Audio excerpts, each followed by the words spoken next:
Good afternoon again. Welcome back to FPI's 2015 Forum, The Strength to Lead. It's an honor to be joined now by Governor Lincoln Chafee for a conversation about challenges to U.S. national security. Governor Chafee has served the people of Rhode Island since 1985, when he was elected as a delegate to the state's Constitutional Convention.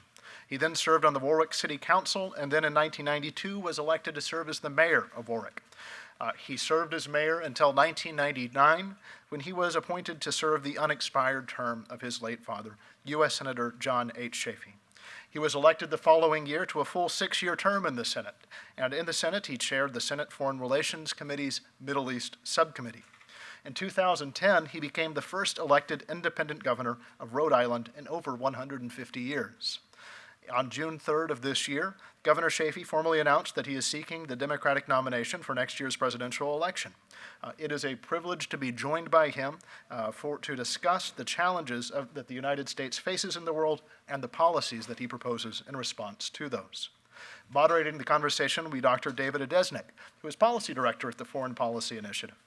David joined our team just about a year ago after being with the American Enterprise Institute as a visiting fellow.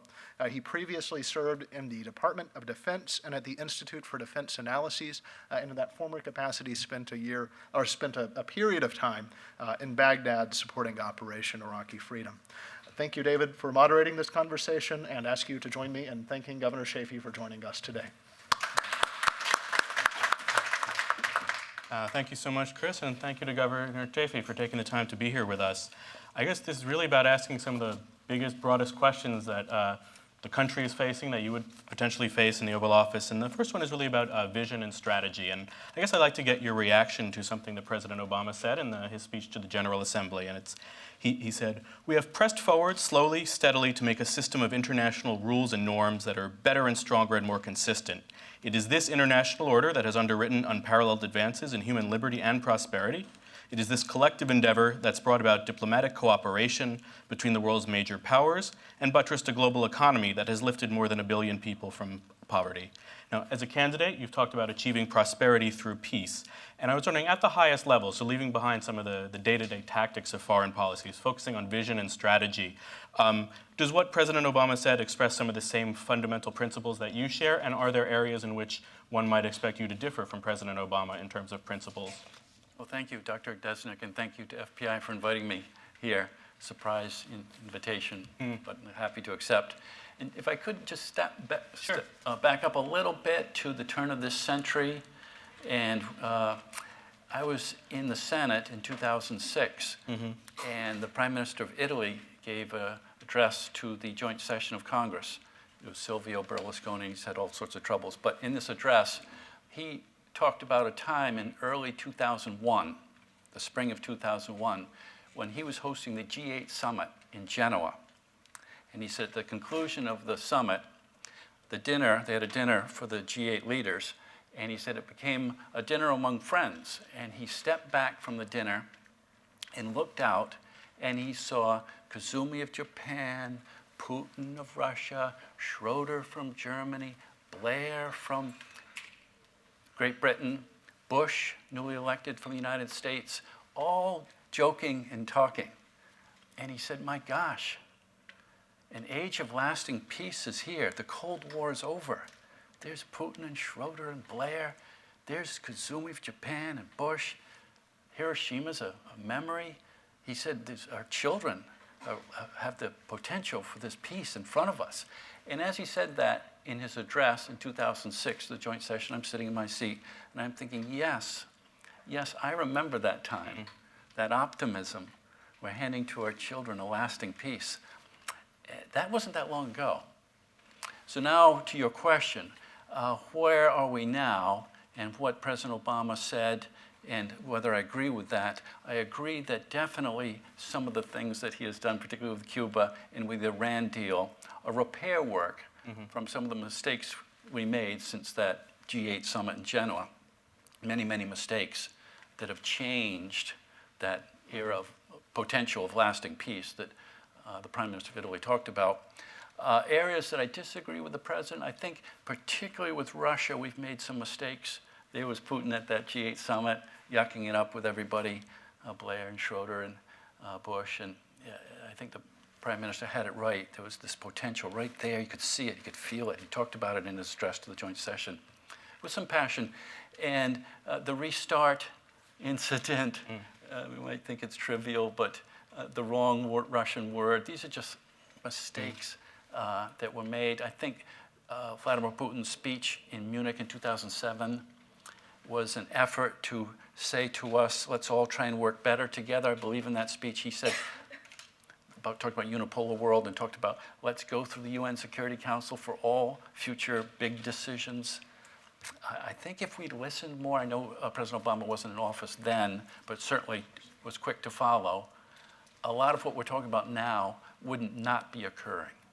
So I agree with a lot of things he's doing, the Iran deal, relations with Cuba, but I disagree that the opportunities missed along the way also. I think that almost perfectly goes to the next area I was curious about, which is Russia, and of course it's been in the news tremendously because of its airstrikes in Syria.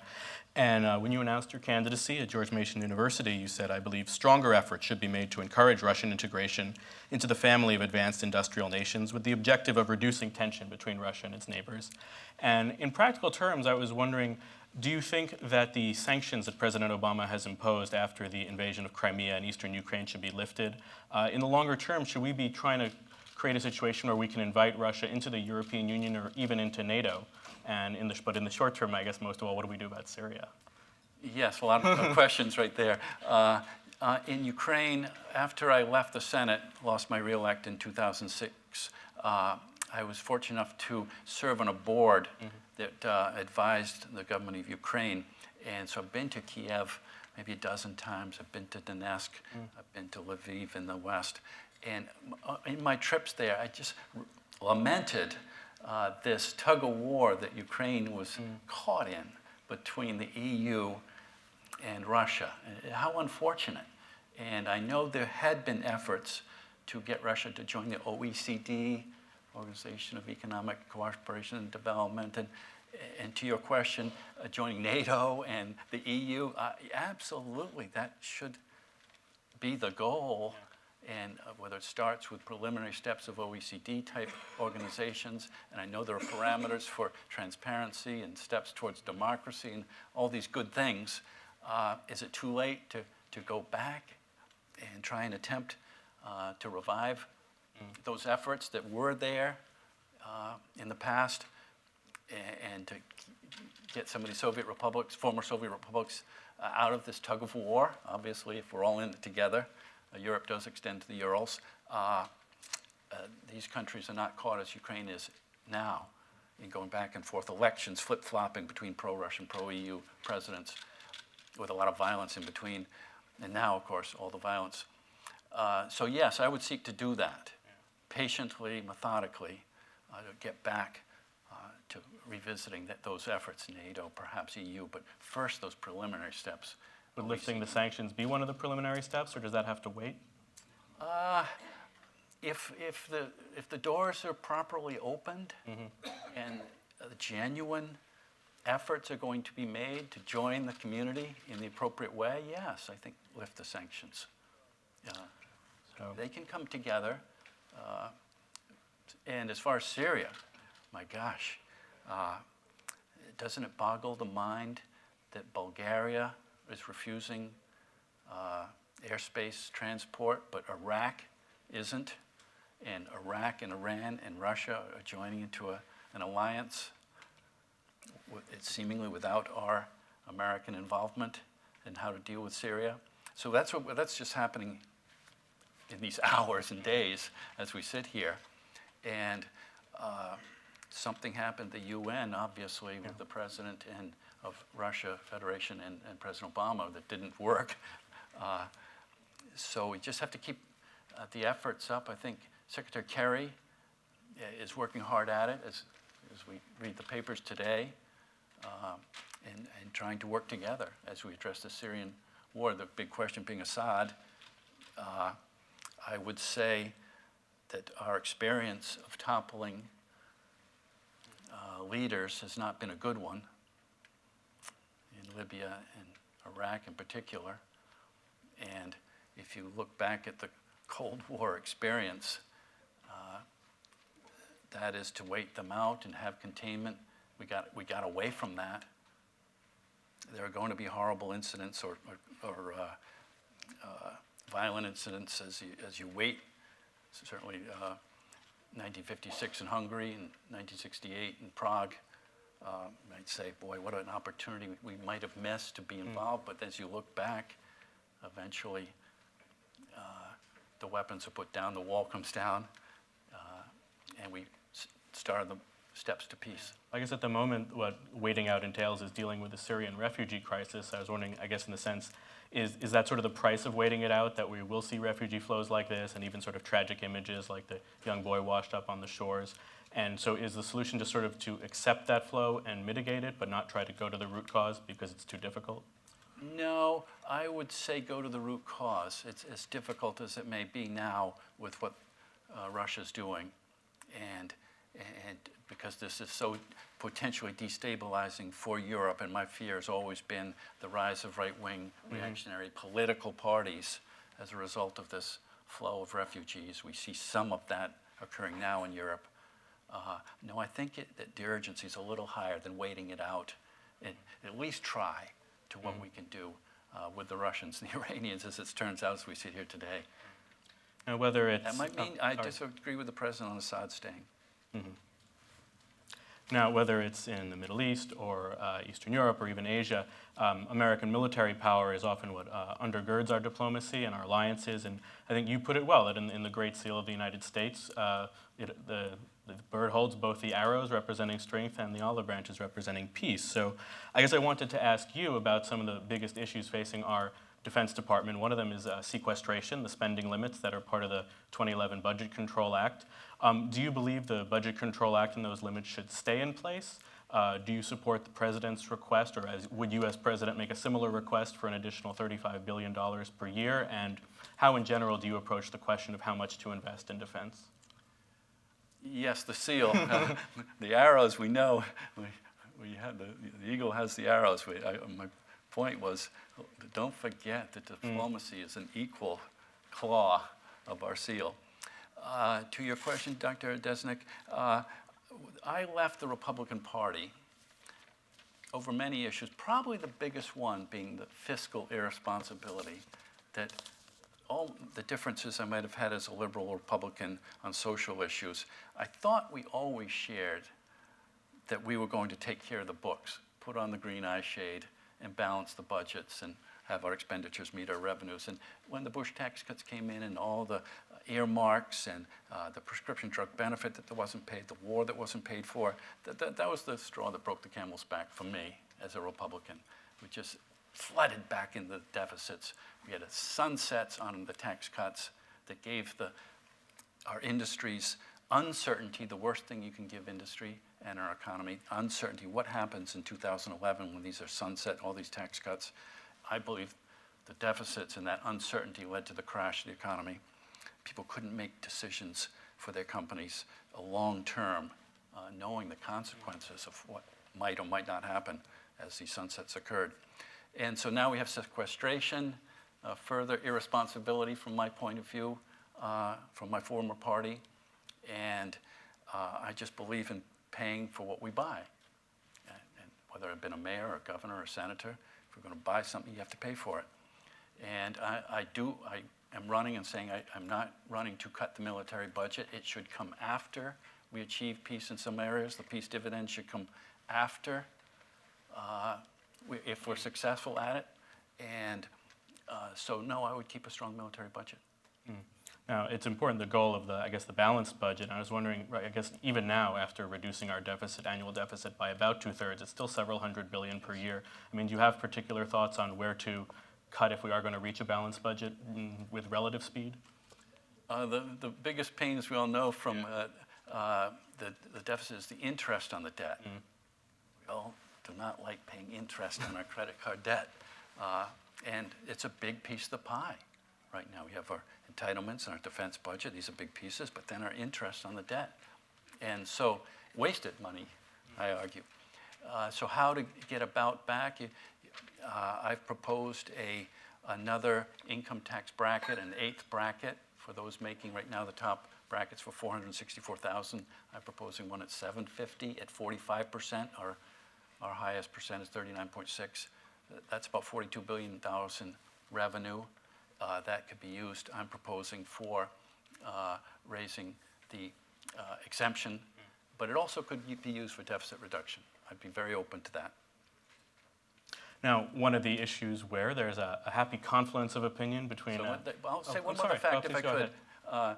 Of that top bracket of 464,000, it's 0.6% of Americans pay that. So they talk about the 1%. It's less than 1%, but it generates 30% of the revenue. So, and they're still, the wealthiest still doing well, and the rest of Americans are struggling. So here's a great area to get more revenue to address deficit reduction, which is in everybody's interest, including the wealthy, to help the middle class, which is in everybody's interest, including the wealthy. I think it's a sound proposal. Sure. So I was about to say that one of the areas where there's a happy confluence between your agenda, between President Obama, and incidentally between most Republicans in the House and the Senate is on the area of, well, broadly speaking on free trade, the principle of free trade. And I guess I wanted to ask you to talk about that a little more, whether you've spoken well of the Trans-Pacific Partnership. I was curious whether you support the way it was sort of promoted by passing the TPA, the Trade Promotion Authority Act, so-called fast track, and how you think the negotiations are coming along and whether it's going to be a good agreement that you could support. Well, since I did change political parties from a Republican to an independent to a Democrat, I frequently get the question, well, you're a flip-flopper. And I like to say no. No, you look at my record, whether it's on the environment or women's issues or gay issues or fiscal responsibility or civil liberties. I've been very, very consistent. And trade is another one. As a Republican and as liberal Republican, I did vote for CAFTA in the Senate, Central American, and CAFTA DR, I think they called it, Dominican Republic. And so I wanted to be consistent as I looked at TPP. And I thought the president was right. Trade is going to occur. We want to have labor laws and environmental laws and intellectual property laws and negotiate them. Currency manipulation, all these things. It's going to occur anyway. And it will occur without these agreements on labor and environment and the other aspects. So let's do that. It's a much smaller world. What happens in China, we're seeing with our economy now, affects ours. So I think the president's right. And I support TPP and the fast track. Yeah. In terms of... it's not popular in a Democratic primary. Right. That's exactly what I'm curious about, that how you plan, I guess, to reach out with primary voters who may be skeptical or their representatives opposed to TPA when it came up. Is it about emphasizing this point of necessity, that trade is going to happen? Yes, yes. Yes, I think that's my best point to union particular voters, where the unions are urging them to oppose TPP and TPA.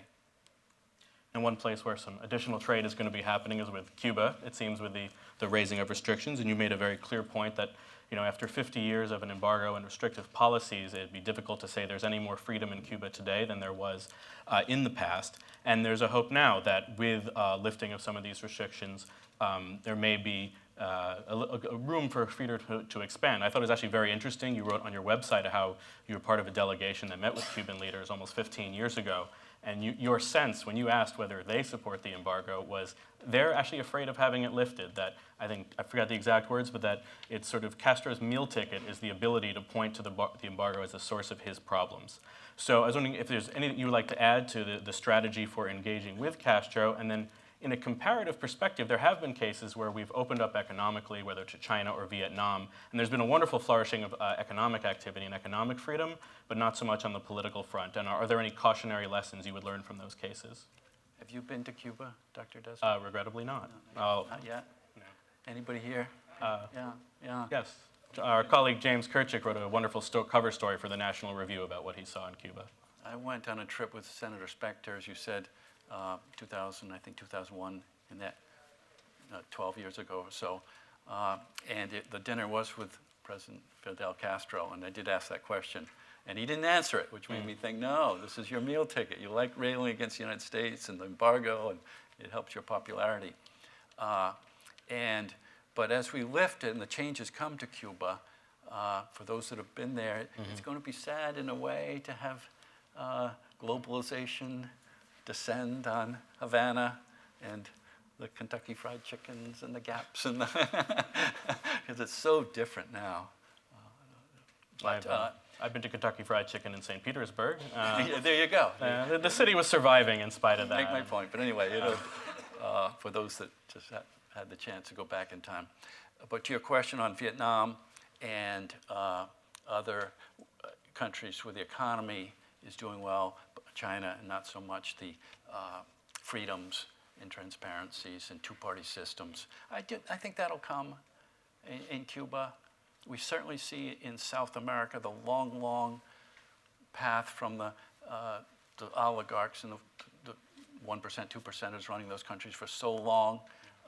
Chavez called it in Venezuela a revolution of participation. It did occur, of course, in Ecuador, Korea, and with Morales in Bolivia, and it's good. The people voting, a revolution of participation. I think it will come to Cuba. Vietnam and China, yes, it'll come. The people want those freedoms. Of course, Cuba is very close to Venezuela, and of course, later Hugo Chavez was very close to Fidel Castro. Now President Maduro is in charge, and definitely having some economic difficulties. But would you, I guess, characterize the overall trajectory there as one toward greater participation, and it's something you would support as president? Yes, absolutely. I regret so much what happened with Chavez, that he was democratically elected in free elections.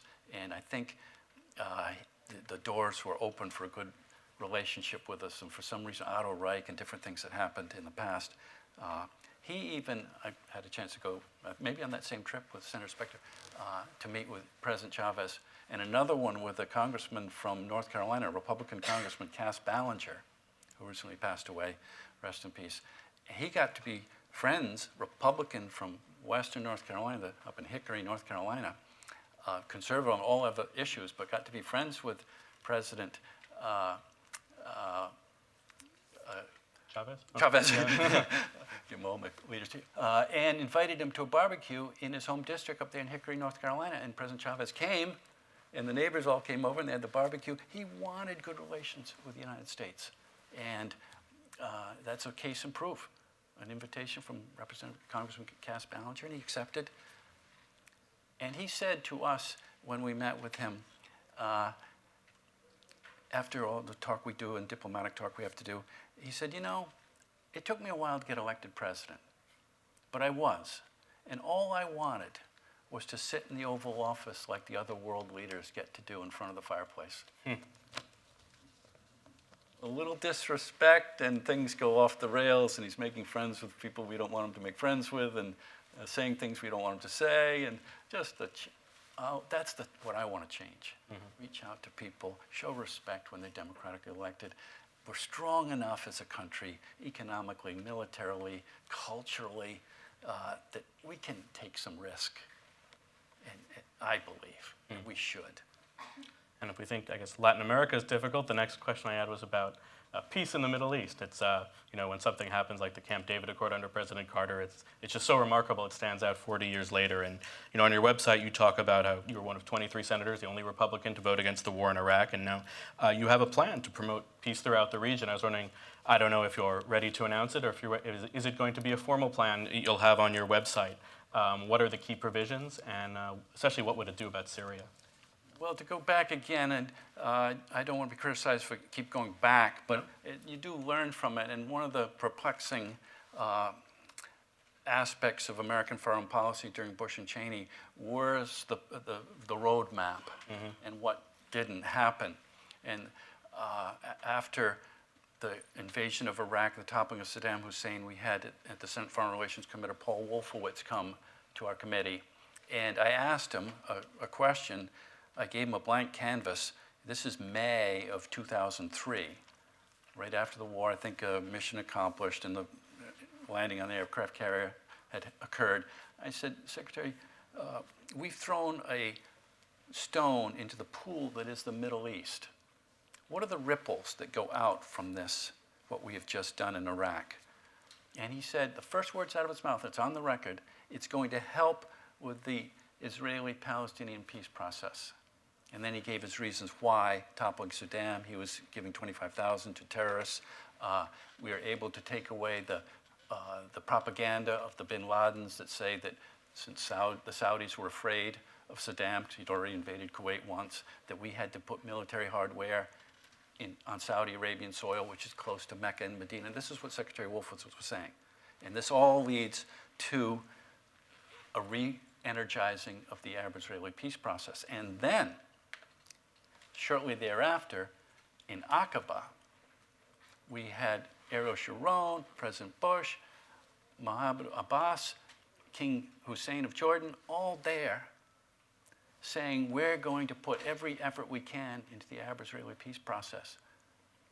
And I'm going, my gosh, maybe I was wrong on voting against the Iraq war. Maybe this is all going to fit in. And good things are going to happen through the Middle East as a result of this unprecedented American military action. But then, and you can go back and look at all the words of all those leaders I just mentioned, Sharon, Bush, Hussein, Abbas from Jordan, and Abbas from the Palestinian Authority. Read them, and nothing happened. And in fact, President Bush said, I'm appointing Ambassador Wolf to be our point person. And so I was interested in this. I chaired the Middle East Subcommittee. I was interested in this issue and the roadmap and possibly being wrong on voting against the war. Maybe this is all going to work out. So I went to Israel, and I went to Jerusalem. I went to the King David Hotel, and I saw Ambassador Wolf, and now we're into August. And I said, what's happening, Ambassador? What's happening? How come we're not seeing progress? This is so important. It's going to start unraveling on us before too long. And he did this.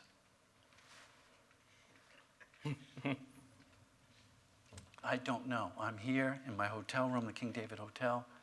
I'm not getting support. I was sent here. And then he shortly thereafter resigned. Shortly thereafter, there was a horrible bombing of a bus, killed 20-some people. And there goes the effort. But that all being said, and here we are many years later, I will make it a priority to, and as far as what's my plan, making it a priority, just making it a priority. Today we're reading that the Oslo Accords are being scrapped by Abbas. I mean, I just don't think we can descend down this path of not talking and not working. Do you think John Kerry did enough to make it a priority? I mean, he had a lot of meetings with both sides throughout 2013. What was the firewall there that prevented them from getting to a breakthrough? There's so much going on, perhaps, but still making it a priority. And now all the partners back then, the roadmap had EU and Russia. But I don't think there was, the story I just told about what happened with Ambassador Wolf, there was never any truth to the words, behind the words, unfortunately. I think actually, I do believe that Secretary Wolfowitz had the rug pulled out from under him. Maybe I'm wrong, but I thought he thought that this was what should be happening. Sure. And when he got canned after 2004, I said, he's not singing off the same page. Maybe I'm wrong, but that's what I thought. I think it's a good time to take questions from the audience. We welcome them. We will have our staff come to you with a microphone to indicate that you'll be asking the question. Please stand up and state your name and affiliation for our help. And I see a question already right in the back here.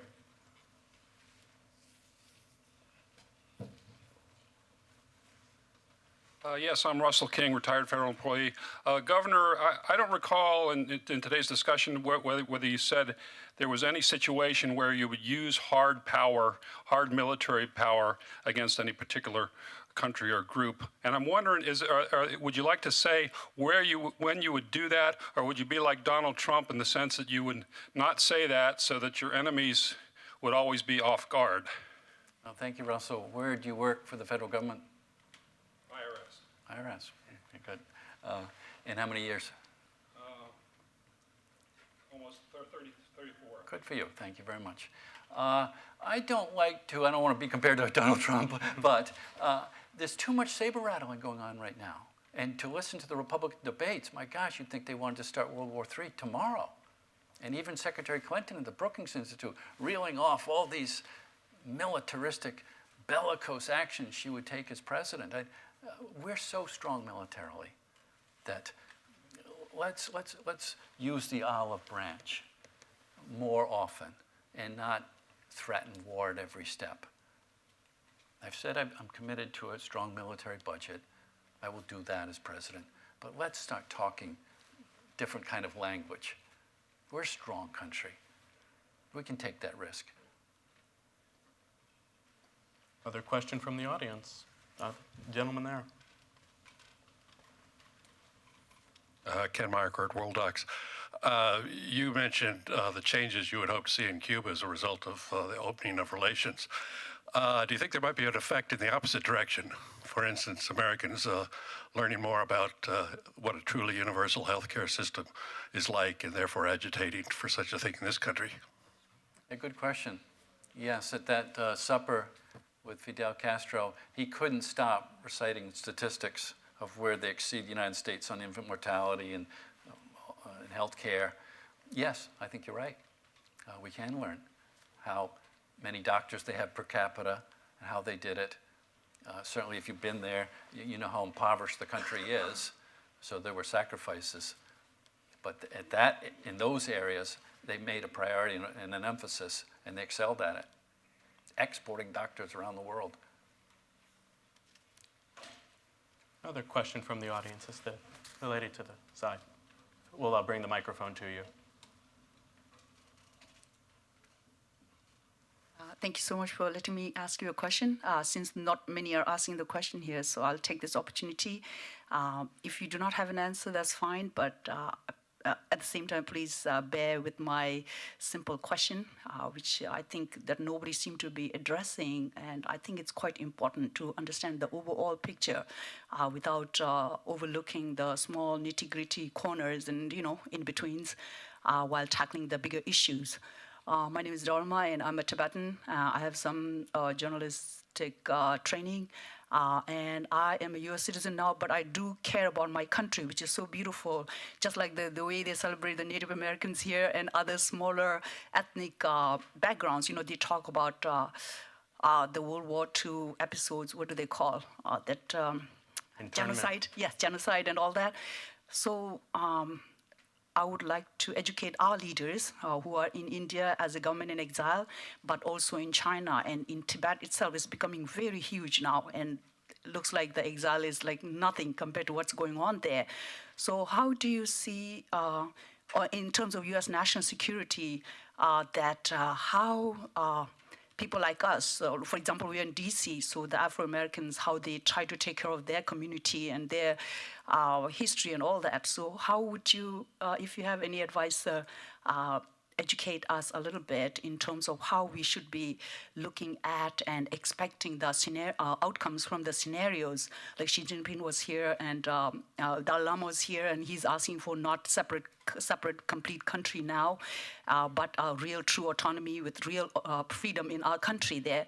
So we have, I'm from the southern part of India. We are the biggest political refugees there. And we have Sri Lanka down there and India.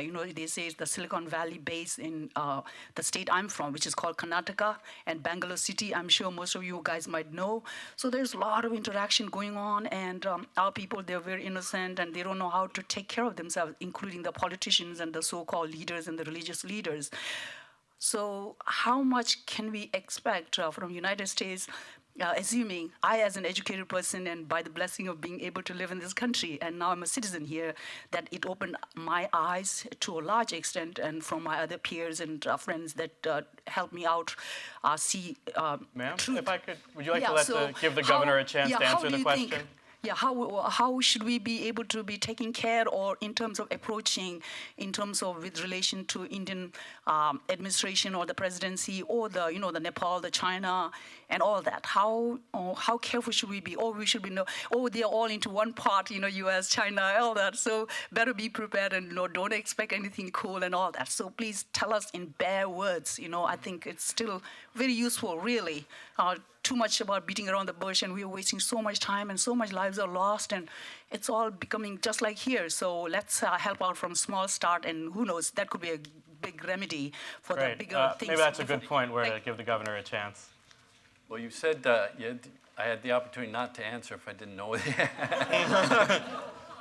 I did serve as the chair of the Western Hemisphere subcommittees, so obviously Canada and down Mexico and South America, Central America, and then over to the Middle East, chaired the Middle East subcommittee. And those are the areas I really focused on.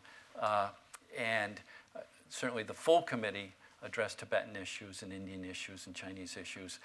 But I think that's the answer, as you said, getting everybody together, and that's how we're going to resolve these. And sometimes it takes, if we help the Chinese with this, will you allow more autonomy in Tibet here? And those are the trade-offs, the horse trading that happens in politics. And Dalai Lama being here, I hope he's okay. He's at the Mayo Clinic, I think I read. Oh, yeah? Yeah. And urging non-violence and trying to compromise is the right path. And all the countries getting to find common ground. I regret we are out of time and unfortunately can't take any more questions for the governor. But thank you so much. Please join me in thanking Governor Chafee. And if you do have questions, go to New Hampshire or Iowa and see him on the campaign trail. Thank you so much.